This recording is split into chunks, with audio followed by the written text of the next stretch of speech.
डर आपको अपने लक्ष्य पाने से रोक देगा, पर आप डर को ही अपनी ताकत बना लें तो आपको कोई नहीं रोक सकता।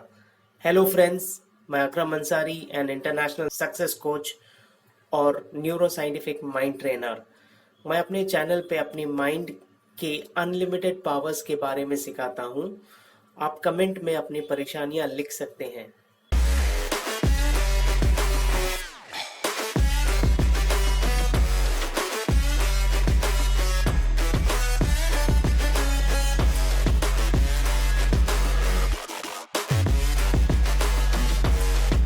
डर हर आदमी को लगता है, किसी को कम तो किसी को ज़्यादा।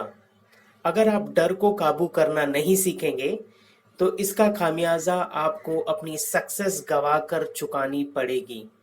इनफैक्ट अपने माइंड को डर से बचाने के लिए कोई स्कूल, कोई कॉलेज या इंस्टीट्यूशन नहीं सिखाता। फैक्ट तो ये है कि 90% से ज़्यादा लोग डर को नहीं समझते और ना ही इसके बचने की तरीका मालूम है।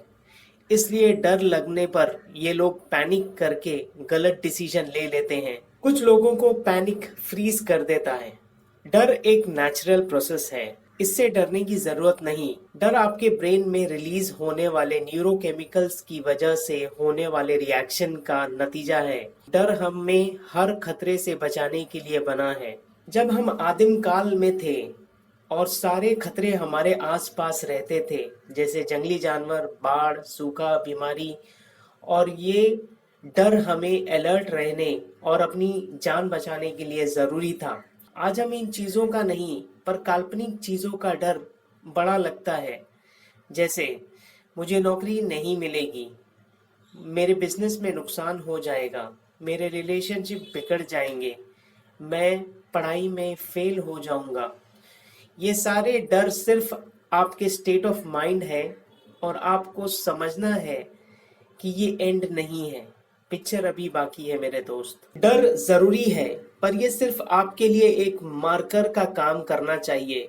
अगर आज आप प्लान नहीं कर रहे हैं तो आप अनइंटेंशनली फेल होने को प्लान कर रहे हैं। डर को काबू करने के लिए आप एक फायर फाइटर का एग्जाम्पल ले सकते हैं। अगर कोई बिल्डिंग में आग लग जाती है तो लोग पैनिक की वजह से वहां से भाग नहीं पाते।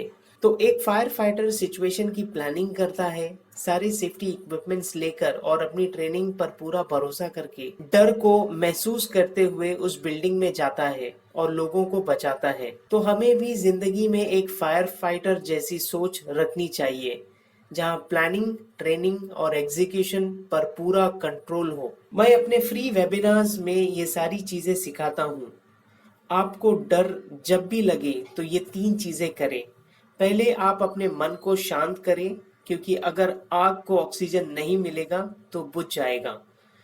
आप 6 गहरी सांसें लें और आपको नाक से सांस लेनी है और फिर धीरे से मुंह से सांस छोड़नी है।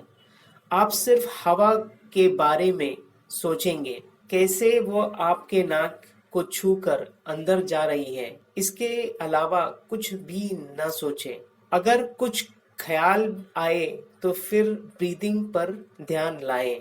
आपका माइंड आपके डर के वाइब्रेशंस को यूनिवर्स में छोड़ता है और फिर लॉ ऑफ अट्रैक्शन के जरिए यूनिवर्स आपके पास ऐसे लोग, परिस्थितियां और अवसर लाती है जहां आपको और डर लगता है। अगर आप डर के बजाय ये महसूस करते हैं कि मेरे पास सही अवसर, सही लोग और सही परिस्थितियां आती हैं, तो आप पॉजिटिव वाइब्रेशंस छोड़ते हैं और वैसे ही चीजें आपको आकर्षित होंगी। इससे आपका माइंड शांत हो जाएगा और आप क्लियर और सही डिसीजन ले पाएंगे। अगर आप किसी इमरजेंसी में हैं तो आप अपने माइंड को कमांड करके कहेंगे कि पैनिक होने की जरूरत नहीं है और फिर ब्रीदिंग एक्सरसाइज करें। न्यूरोसाइंस में आपके ब्रेन में एमिगडाला नाम का पार्ट है जो डर लगने पर एक्टिवेट हो जाता है। अगर आप इसे शांत नहीं करते हैं तो डर आप पर हावी हो सकता है। आपका न्यूरो साइंटिफिकली ट्रेन माइंड आपको हर डर को मात दे सकता है। आप मेरे फ्री वेबिनार में शामिल होकर ये सब सीख सकते हैं।